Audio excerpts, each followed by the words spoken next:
स्वागत है आप सभी लोगों का मेरे चैनल साइंस टू टेक्नोलॉजी में। मैं अनुपम विपुल आप सभी लोगों का स्वागत करता हूं आज के शो साइंस थर्सडे में। If you want to watch this video in English please click the description, click the first link that will take you to my English only channel. तो आज हम लोग बात करेंगे रिफ्रैक्टरी सीमेंट के बारे में। तो आइए इसे समझते हैं। तो सबसे पहले समझिए, पोर्सलिन सीमेंट से हम लोग पूरा घर बनाते हैं, बिल्डिंग बनाते हैं, तो भैया रिफ्रैक्टरी सीमेंट का क्यों जरूरत है। अब बात ये समझिए, समस्या ये है कि बहुत बार हम लोग को हाई टेम्परेचर के साथ काम करना पड़ता है और ये रेगुलर बेसिस पे। ऐसा नहीं कि अच्छा एक बार कभी जरूरत पड़ा तो मतलब सैक्रिफिशियल कोई मटेरियल इस्तेमाल कर लीजिए, नहीं, रेगुलर है, हर चीज में हर समय है, 24x7 है। तो बहुत सारे फील्ड में और बहुत सारे काम के लिए जरूरत पड़ता है। तो ये ऐसी बात नहीं है कि अच्छा ये बहुत नीश है ना, हर चीज में यूज होता है। और हमारा एबिलिटी मतलब पूरी इंसानियत की एबिलिटी की कुछ बना सके, जैसे कि जो ये नेचुरल चीज कोई भी बना सके, लकड़ी है वो आपको दिमाग नहीं लगाना है, मेटल है आपको दिमाग लगाना है, उसके लिए चाहिए हाई टेम्परेचर। ब्रिक है उसके लिए भी हाई टेम्परेचर चाहिए, सिरामिक उसके लिए बहुत हाई टेम्परेचर चाहिए, और बहुत सारा और चीज में भी चाहिए। तो इस आप ये समझिए कि हमारी एबिलिटी है कि इंसानियत कुछ कर सकता है, वो सिर्फ इसलिए कर सकता है कि हमारे पास रिफ्रैक्टरी मटेरियल है। और यहाँ पे समझिए इसका मतलब क्या था रिफ्रैक्टरी मटेरियल का, तो ये समझिए स्टेबल होना चाहिए टेम्परेचर पे, जैसे कि उसके लिए वो नेचुरल है, यानी कि थर्मल डिग्रेडेशन नहीं होना चाहिए। एग्जांपल ले लेते हैं कि बहुत सारे आप समझिए मटेरियल्स हैं जो हाई टेम्परेचर को थोड़ा देर के लिए बर्दाश्त करते हैं। जैसे कि अगर आपका इलेक्ट्रिकल हाई टेम्परेचर वाला कुछ देखेंगे, उसमें जैसे आयरन हो, सोल्डरिंग आयरन हो, ये सब में कई बार ये किया जाता है, फाइबर स्लीव इस्तेमाल करते हैं। अब ये स्लीव जो बनाया जाता है, ये स्लीव ऐसा रहता है कि अगर 500 डिग्री सेल्सियस आप पहुंच गए, थोड़ा देर वो बर्दाश्त कर लेगा, 500 से ऊपर रहने लगे वो खराब हो जाएगा। वो 500 का लिमिट मान के आता है, मतलब आपको 500 से नीचे रहना है। लेकिन हम लोग को, अगर आप मेटल में काम कर रहे हो, 500 तो स्टार्टिंग पॉइंट होगा। तो इसीलिए हम लोग को कुछ ऐसा चाहिए होता है जो हाई ये टेम्परेचर को संभाल सके बिना थर्मल डिग्रेडेशन। जैसे आप लोग सुनते होंगे माइका, माइका एक एलिमेंट है जो आराम से आपका बहुत हाई टेम्परेचर को कंटिन्यूअसली संभाल सकता है, मतलब वो 500 से ऊपर है, वो रुका रहेगा, सर हम संभाल लेंगे। लेकिन उसका भी लिमिट है बाय द वे, वो भी अगर आप 600 700 पुश करने लगेंगे, वो ये कर जाएगा, क्रैक करने लग जाएगा। तो हमें कुछ ऐसा चाहिए जो हाई टेम्परेचर पे ले गए और बस रुक दिए, सर वो वहीं पे रुके रहो तुम। तो ये हम लोग कर रहे हैं, और ये समझना बहुत जरूरी है, ये हम लोग बहुत पहले से कर रहे हैं, 5000 साल से लगभग कर रहा है इंसानियत। क्योंकि आप देख सकते हैं ब्रिक्स बनाने की, पॉटरी बनाने के लिए, ये सब के लिए भी यूज होता है, ग्लास मेल्ट करने के लिए ये सब यूज होता है। तो हाई टेम्परेचर कोई ऐसी बात नहीं है कि इंसानियत के लिए नई चीज है, और हम लोग इस पर बहुत टाइम से बहुत मेहनत कर रहे थे। तो प्रॉब्लम है कि हमें हाई टेम्परेचर चाहिए, हर फील्ड में चाहिए, और कुछ ऐसा चीज जो लगा के भूल जाओ, हमने बना दिया, जैसे कि फिल्म सब में जो बनाया जाता है, काम किया जाता है, उसमें आप बनाए और भूल गए, उसको छेड़ना नहीं है हर बार। तो यहाँ पे हम लोग किसका इस्तेमाल करते हैं, यहाँ सबसे कोर में आप घुसिएगा, मटेरियल को खोद के देखिएगा क्या मिलेगा उसके अंदर ऑक्साइड्स मिलेगा। तो आपको समझिए कि आपको कोई भी चीज का मोल्टन स्टेट चाहिए, जैसे आपको स्टील मेल्ट करना है, एल्युमिनियम मेल्ट करना है, तो कोई भी चीज, या टंगस्टन मेल्ट करना है, तो मेल्ट करने के लिए आपको उससे ऊपर जाना पड़ेगा, जो भी टेम्परेचर है आपको उससे ऊपर आना पड़ेगा। यहीं पे दिक्कत है, यानी कि अगर स्टील आपको 1600 डिग्री सेल्सियस में मेल्ट हो रहा है, तो यानी आपका जो फर्नेस है, वो फर्नेस को 1600 से ऊपर होना होगा, 1700 तो मिनिमम होना होगा। ये बात आप देखते होंगे सोल्डरिंग आयरन में भी कि सोल्डरिंग आयरन है और आपका सोल्डर लिखा रहता है कि 230 में पिघल जाए, लेकिन सोल्डरिंग आयरन का टेम्परेचर 450 तक जाता है। भैया इतना क्यों है? बात यह है कि अगर वो टेम्परेचर उतना पे नहीं जाएगा, वो गर्मी डंप नहीं कर पाएगा, क्योंकि दो चीज अगर 200 पे, तो बेयरली काम करेगा। हाँ, ये 300 है, तब ये 250 है, तब आराम से गर्मी फ्लो हो पाएगा। आपको टी डेल्टा बढ़ाना होता है, तो ये हर चीज में होता है, थर्मल फ्लो जिसे कहते हैं। और वही समझिए, और ऑक्साइड इसके लिए बेस्ट है। अगर आपको कुछ ऐसा कवच बनाना है कि सर जैसे कि हम डाल रहे हैं, अगर बार ये पूरा संभाल ले, ऑक्साइड इसके लिए सबसे बढ़िया है। और ये दो कारण से बढ़िया है। पहला, ऑक्साइड का मतलब ये होता है कि वो रिएक्ट कर चुका है, मतलब उसकी ऑक्सीजन से शादी हो चुकी है, यानी कि वो हो गया सर, लो एनर्जी स्टेट में वो आ चुका है, रिएक्ट अब नहीं करेगा। और हाई टेम्परेचर पे ये इनर्ट रहता है, ये भी बहुत जरूरी है, क्योंकि बहुत सारे केसेस में आपको कुछ ऐसा हो सकता है, जैसे कहने को आप मटेरियल बात कर रहे हैं, हम लोग सोचते नहीं, जैसे आयरन ने किसी चीज के साथ रिएक्ट करेगा, वो आप सोचते नहीं हो। हाई टेम्परेचर आयरन बहुत चीज के साथ रिएक्ट करेगा। हाई टेम्परेचर स्टील, मतलब जो उसमें आप एलॉय बनाए हैं, वो बहुत सारी चीज के साथ रिएक्ट करेगा। तो आपको कुछ चाहिए जो इनर्ट रहे। इनर्ट होने का बाय रिक्वायरमेंट रहता है कि उसके सारे एटॉमिक बॉन्ड स्टेबल हो, कि भैया हम चिल, हम ठंडा, हम चिल, हम गॉट दिस, वो चाहिए।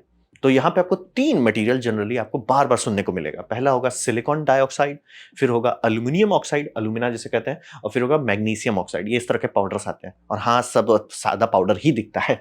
और हाँ, इसमें बाइंडर लगता है। जरूरी नहीं है, बाइंडर के बिना भी काम हो सकता है, लेकिन कई बार बाइंडर का इस्तेमाल करते हैं सपोर्ट के लिए, बनाने के लिए, या कई बार फाइनल प्रोडक्ट में भी जाता है। तो ये समझना बहुत जरूरी है। मोल्टन स्टेट में अगर आपको किसी चीज का जानना है, जैसे आप चाहते हो आप टंगस्टन मेल्ट करो, अगर मान लीजिए टंगस्टन कहता है 3000 चाहिए, तो आपका किल्म 3000 से ऊपर जाना चाहिए। तो ये सब पे थोड़ा आपको ध्यान देना पड़ेगा। तब आता है सबसे पहला मटेरियल जो आप सब लोग देखे होंगे। अगर आपके आसपास कोई बेकरी होगा, जैसे मेरे फैमिली में एक तो बेकरी है बिस्कुट बनाने का, तो पूरा जो किल्म बना था वो बहुत बढ़िया इस तरह के ईंटा से बनाया हुआ है, जिसे हम लोग कहते हैं फायर ब्रेक। तो ये होता है बैरियर हॉट और एम्बियंट एनवायरनमेंट। तो आपका बाहर का जो टेम्परेचर है और अंदर का जो भट्ठी है, भट्ठी जो बन रहा है, उसके बीच का लाइन यही होता है, इसी का काम होता है। भले आप नॉर्मल ईंटा से स्ट्रक्चर बना सकते हैं, लेकिन नॉर्मल ईंटा पिघलना शुरू हो जाएगा। मतलब अगर खासतौर पे बहुत हाई टेम्परेचर की बात करें, 400-500 में नॉर्मल ईंटा ये हो जाएगा मेल्ट करने, 800 में तो वो सीधा पिघल ही जाएगा। तो आपको कुछ चाहिए जो थर्मली एज ए बैरियर काम करे। सर हमारे पीछे आप नॉर्मल टेम्परेचर पे हो, हमारे आगे आग जल रहा है, आग जल रहा है, तो यही रहता है। अब यहाँ पे आपको समझ लीजिए कि इसको सेलेक्ट करना पड़ता है, इसीलिए इतने सारे ऑप्शन मिलते हैं। जैसे कुछ कुछ केसेस में रिफ्रैक्टरी एलिमेंट जो इस्तेमाल होता है, यानी ईंटा जो इस्तेमाल होता है, वो हाई डेंसिटी रहता है। बोलेंगे तब तो वो इंसुलेशन कम देगा। हाँ, इंसुलेशन कम देता है, लेकिन वो इस्तेमाल करते हैं अगर आपको स्ट्रक्चर ही बनाना है उससे। कई बार जो एकदम पोरस वाला रहता है, जिसका इंसुलेशन बेटर रहता है, लेकिन उसमें लोड नहीं डाल सकते आप, तो आपको डिजाइन करना पड़ेगा। आपका जो भट्ठी है, आपका जो किल्म है, आपका जो फाउंड्री बन रहा है, उसको आपको डिजाइन करना पड़ेगा। क्या इसमें मैं वजन डालना चाहता हूँ कि नहीं?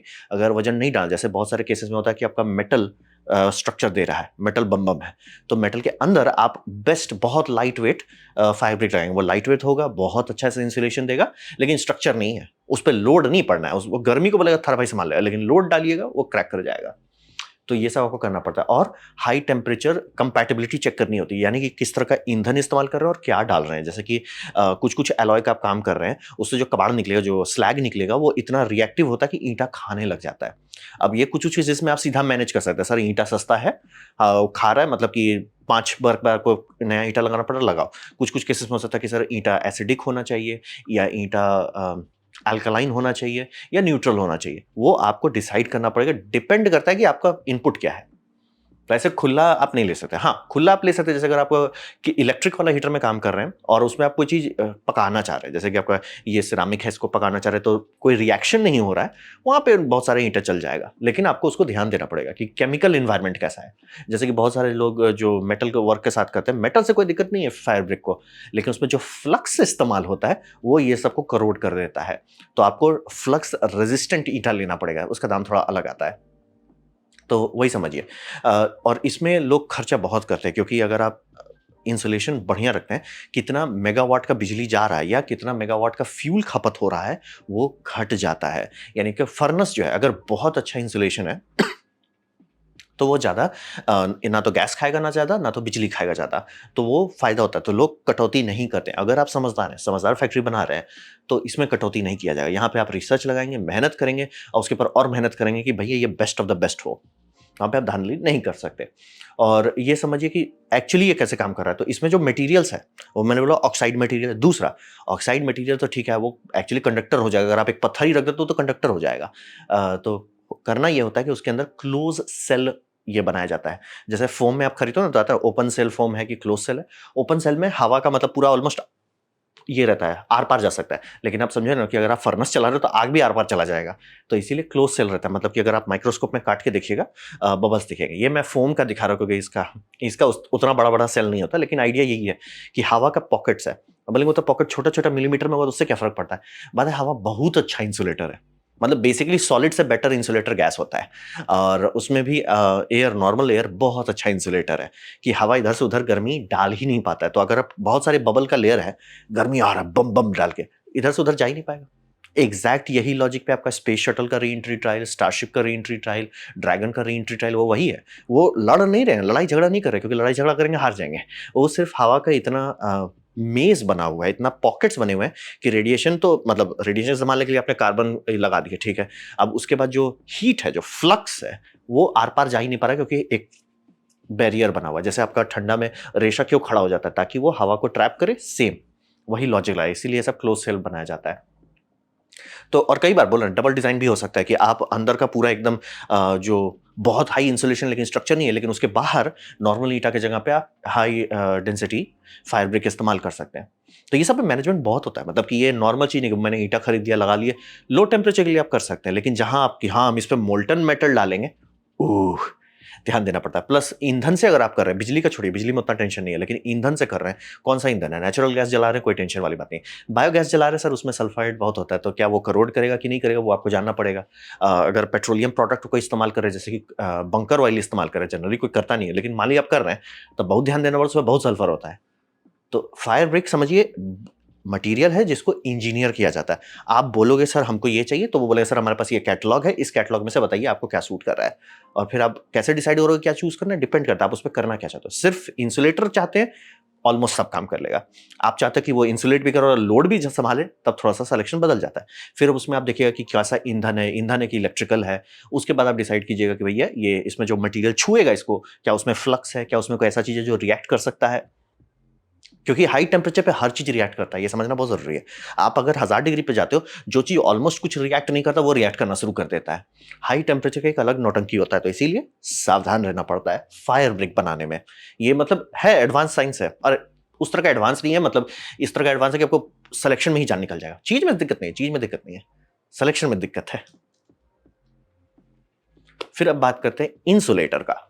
तो यहां पे समझिए कई बार हम लोग को उल्टा रिक्वायरमेंट हो जाता है, जैसे कि हम लोग चाहते हैं जिसमें टेम्परेचर कंडक्टर बहुत अच्छा हो, लेकिन वो डाइलेक्ट्रिक हो। डाइलेक्ट्रिक का मतलब होता है कि बिजली इधर से उधर ना जाए, लेकिन गर्मी चला जाए।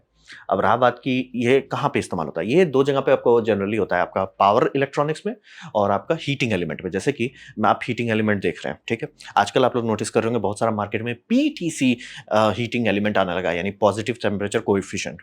उसमें भी कहने को नाइक्रोम ही रहता है, तो बोले वो कैसे काम करता है। आप लोग का जो पुराना रूम हीटर रहता था उसमें नाइक्रोम वायर खुला रहता था, उसमें दिक्कत है। खुला पहले तो महकता बहुत गंदा है क्योंकि वो हवा उसमें से उतना जा रहा है। दूसरा, वो वायर बहुत गर्म ये एनर्जी खाने लगता है, तो ओवर हीट कर सकता है आपके रूम को। वहीं उसको अगर आप सैंडविच कर देते हैं इंसुलेटर में, तो और गर्म हो जाएगा, हाँ, लेकिन रेजिस्टेंस घटने लगेगा। पॉजिटिव रहेगा, मतलब कि आप बहुत गर्मी बढ़ा रहे हैं, वो रेजिस्टेंस घटने लगता है। ये सॉरी, बढ़ने लगता है, मैं क्यों उल्टा क्यों बोल रहा हूँ, ये लगने लगता है, घटने लगता है पॉजिटिव है ना, रेजिस्टेंस घट रहा है, आप टेम्परेचर बढ़ा रहे हो, रेजिस्टेंस घट रहा है, और वो ओवर हीट होने लगा, तो अपने आप रेजिस्टेंस इतना कम कर देगा कि पावर लिमिटेड हो जाता है। यानी कि जब आप इस तरह के सिरामिक एलिमेंट्स बनाते हैं, जैसे इसमें लिखा हुआ है 650 वाट का एलिमेंट है, आप इसको लगा दिए कहीं पे, वो 650 वाट से ज्यादा नहीं जाएगा, रन अवे नहीं होगा। क्यों? जैसे इसके अंदर है एलिमेंट्स गर्म हो गए, बम बम गर्म हो गए, उसका रेजिस्टेंस ये होगा, बढ़ने लगेगा, करंट ड्रॉ घटने लगेगा, करंट ड्रॉ घटेगा, टेम्परेचर ड्रॉप करेगा, फिर से वो अपने आप स्टेबलाइज हो जाता है। तो इसीलिए हम लोग कुछ ऐसा चाहिए कि खुला एलिमेंट, और खुला एलिमेंट लंबा चलता नहीं है। आप लोग देखते होंगे जिनका वो पहले हम लोग यूज करते थे इलेक्ट्रिक स्टोव में, बार बार खराब होता रहता था। तो खराब इसलिए होता है कि वो डायरेक्ट ऑक्सीजन से एक्सपैंड कॉन्ट्रैक्ट वो झेल सकता ऑक्सीजन को, लेकिन बहुत लंबा नहीं झेल सकता। तो इसीलिए सिरामिक उसको एक कवच दे देता है कि भैया टेम्परेचर भले हम बढ़ा दें, लेकिन तुमको बाहर का लोड हटा देंगे।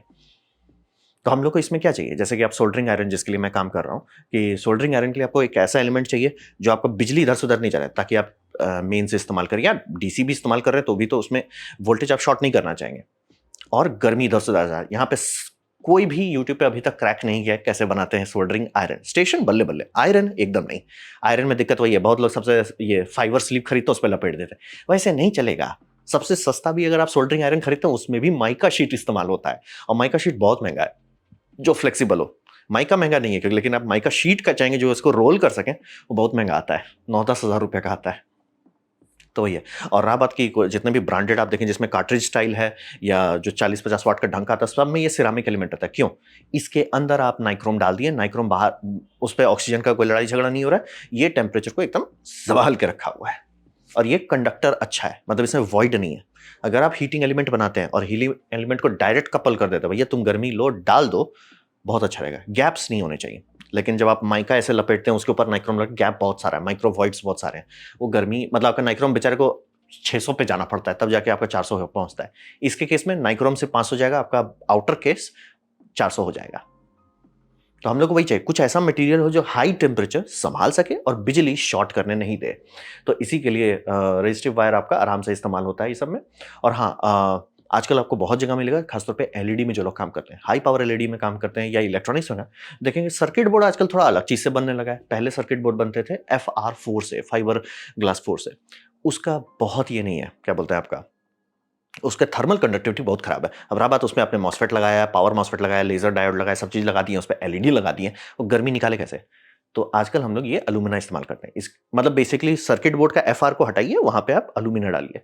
अलुमिना में क्या फायदा होता है? अलुमिना इससे 2 और 3x ज्यादा थर्मली कंडक्टिव होता है फाइबर बोर्ड से। तो यानी कि आपका एलईडी उतना गर्म नहीं हो पाता, आराम से गर्मी बाहर निकाल देता है। फिर इस पे हीट सिंक लगाइए, एल्युमिनियम हीट सिंक, वो गर्मी खींच के निकाल देगा, बल्ले बल्ले हो जाएगा। तो ये समझना बहुत जरूरी है। रिफ्रैक्टरी मटेरियल्स को हम लोग कई बार ऐसे भी इस्तेमाल करते हैं कि भैया अगर आप रिफ्रैक्टरी मटेरियल में वॉइड्स नहीं डाले, जैसे फायर ब्रिक्स में गैप्स हैं, बबल है, वो सब हटा देते हैं, एकदम ठोस बनाते हैं, एकदम सॉलिड, तो पत्थर जैसा बिहेव करेगा, उसका थर्मल कंडक्शन बेटर हो जाएगा, लेकिन इंसुलेशन नहीं बिगड़ेगा। एक्चुअली इंसुलेशन और इंप्रूव हो जाएगा। यानी कि आप किलो वोल्ट में बात कर रहे हैं कि हाँ 1000 volt DC, 2000 volt DC, 80,000 volt DC, वो सब पे ये बोलेगा थारा भाई संभाल लेगा, लोड मत लो, लोड मत लो। तो इंसुलेटर के तौर पे भी इस्तेमाल होता है, खासतौर पे जहां पे आपको टेम्परेचर भी चाहिए। बट पता नहीं ये सीमेंट कौन सा है, कोई हमको नहीं बता रहा है सीमेंट का फॉर्मूला क्या है। अलुमिना है, लेकिन बाइंडर क्या है सर? अलुमिना है तो हमको भी पता है सर, बाइंडर क्या है? तो वही। और वाइड फिर आपको करना है, या आप प्रेस कर सकते हैं, आप सीमेंट से बना सकते हैं या प्रेस कर सकते हैं। जैसे आपका जो वाटर हीटिंग एलिमेंट होता है उसमें नाइक्रोम रहता है और फिर मैग्नीशियम ऑक्साइड रहता है, उसको ठूंस देते हैं उसमें, वो कर देते हैं। और इसमें वही समझिए हाई थर्मल कंडक्टिविटी की है। जब आप फर्नेस बना रहे हैं उल्टा कर रहे हैं कि भैया एकदम गर्मी बाहर नहीं है, यहाँ गर्मी तुरंत बाहर निकले, एकदम सटाक से गर्मी हो। इलेक्ट्रिक बोर्ड हो, पावर सर्किट हो, सब में गर्मी बाहर निकल जाओ तुरंत, लेकिन बिजली बाहर मत जाओ। ये सिरामिक का फायदा हो जाता है, वो बोल रहे हैं। और सिरामिक हीटर्स आपको इसीलिए मार्केट में दिखे कि वो बहुत लंबा चलते हैं, नाइक्रोम वायर को वो सील करके रखे हुए हैं, ऑक्सीजन से शादी बिहार नहीं करने देते, बहुत एक्सपैंड कॉन्ट्रैक्ट लोड वूड सब नहीं करने देते, बहुत अच्छा रहता है। तो ये हो गया इंसुलेटर, मतलब आप डबल ड्यूटी करा ले रहे हैं। अब फिर बात करते हैं एक्सपेरिमेंट्स का।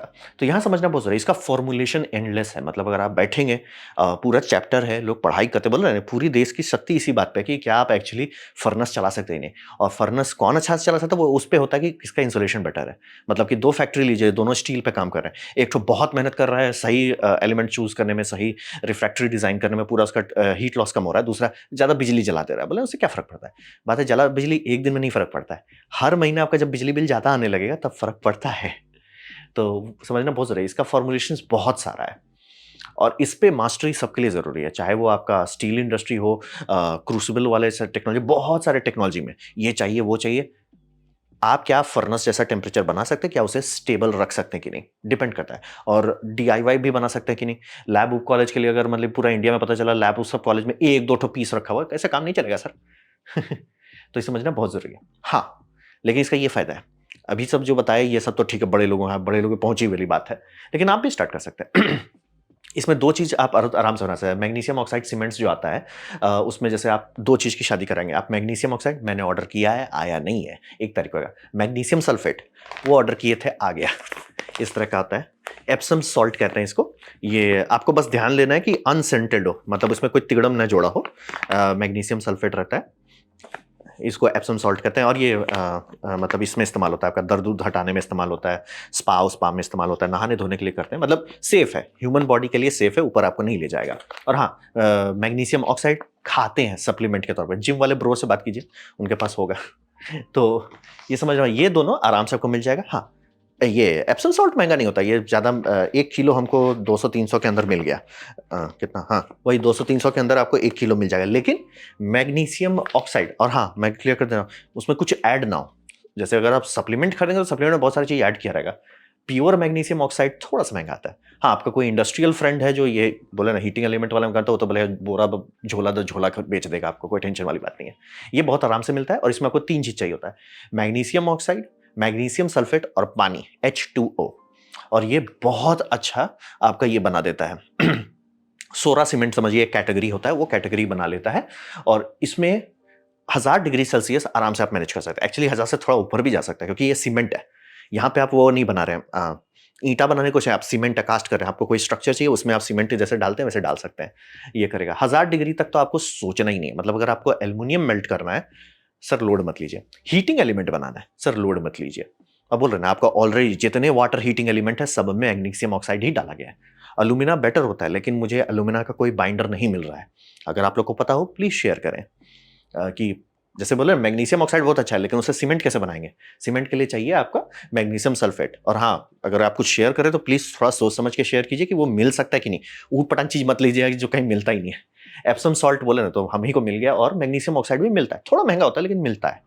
अनफॉर्चुनेटली सीमेंट में आपका प्रोपोर्शन जो है वो 60% मैग्नीशियम ऑक्साइड है, 40% मैग्नीशियम सल्फेट है। सस्ता वाला चीज कम लगता है इसमें। पानी तो चलो ठीक है, आप डिस्टिल वाटर ले सकते हैं, बगल से 10 रुपए का आपको मिल जाएगा, कोई दिक्कत नहीं है। ये हीटिंग एलिमेंट अगर आप बनाना चाहते हैं कि ठीक है मेरे को एक प्लेट चाहिए जिसके अंदर नाइक्रोम रहे, पूरा बम बम गर्म हो, आप आराम से कर सकते हैं। अगर आप चाहते हो कि मैं हॉट प्लेट इलेक्ट्रिकल सोल्डरिंग के लिए चाहते हैं, बना सकते हैं। और मैं कोशिश वही करूंगा। मेरे खुजली मेरे को इसका इसीलिए हुआ है, अभी तक किसी ने नहीं क्रैक किया है कि नाइक्रोम से एसी मेंस कैसे संभाला जाए। वो फाइबर स्लीप डाल के सर वो धांधली है, दाशल से नो टू धांधली, तो हमको धांधली नहीं करना। हाँ, मैं एकदम क्लियर, अगर ये इतना आसान है तो हर जगह ये सीमेंट क्यों नहीं इस्तेमाल होता? घर क्यों नहीं बनाते कि आग का टेंशन ही नहीं हो? ये पानी नहीं संभालता है, मतलब इसको आप पानी में नहीं डुबा सकते, इसीलिए मैग्नीशियम ऑक्साइड जो रहता है स्टेनलेस स्टील ट्यूब के अंदर रहता है। मैग्नीशियम बहुत स्ट्रांग है, टेम्परेचर के मामले, टेम्परेचर इज लाइक बाइक, दिमाग मत खराब करो, दिमाग खराब ही मत करो हमारा, लोड भी मत लो, सस्ता भी है, लोड मत लो, लेकिन पानी डिसॉल्व करता है इसको। ये सीमेंट के मामले में उसमें बहुत खराब है। ऐसा सीमेंट बहुत अच्छा है, हार्ड स्ट्रांग, टेम्परेचर कोई टेंशन नहीं है, पानी डाल लीजिएगा ओह। तो अगर आप चाहते हैं कि मतलब कुकिंग के लिए, आप पता नहीं क्यों हीटिंग एलिमेंट पे कुक कर रहे हैं, बट अगर आप करना चाहते हैं प्लीज स्टील से ढक दीजिए ताकि उस पर पानी ना गिरे। आप चाय उबालेंगे और चाय गिर जाएगा उस पर, गरम गरम स्वाहा। तो ये समझना बहुत जरूरी है, एक्सपेरिमेंट कर सकते हो, और ये बहुत जरूरी है। मैं बहुत बुरी तरह से देख रहा हूँ कि इंडिया में बहुत सीरियस कमी है फर्नेस की, किल्न्स की, और बिना ये सब के बहुत सारा रिसर्च होता ही नहीं है। ये समझना बहुत सारा चीज होगा ही नहीं कि भैया हमको ये करना है, ऐसे करना, होगा ही नहीं। तो इस पे महारत हासिल होना जरूरी है यार। यहां तक आप जाएंगे कैसे? अगर आप यहीं पे बोल जा रहे हैं, यहां कैसे जाइएगा? तो ये एक्सपेरिमेंट्स करना मैं सबको कहूंगा, कर सकते हैं। अब बोला ना, ज्यादा महंगा नहीं है, ट्राई कर सकते हैं। तो ये था मेरा प्रेजेंटेशन आपका रिफ्रैक्टरी सीमेंट्स के बारे में। उम्मीद करता हूं आपको अच्छा लगा, कुछ सीखने में, कुछ समझ में आया। अगर ऐसा है लाइक कर दे, दोस्तों शेयर कर दो, उससे मेरा काफी भला होगा। नहीं अच्छा लगा, नहीं पसंद आया, कोई बात नहीं, आप डिसलाइक दबा सकते हैं। मैं कमेंट डिसलाइक 2 बार दबाएं, उससे मुझे पता चलो कितना ना पसंद हुआ है। मैं आप सबको कमेंट लिखे, मैं हर कमेंट को पढ़ने की कोशिश करता हूँ। आपसे कहूँ सब्सक्राइब कीजिए, बेल दबाइए अगर आप फ्री हैं तो। आपने वीडियो देखो, ज्वाइन कीजिए, बहुत खुशी हुई। धन्यवाद।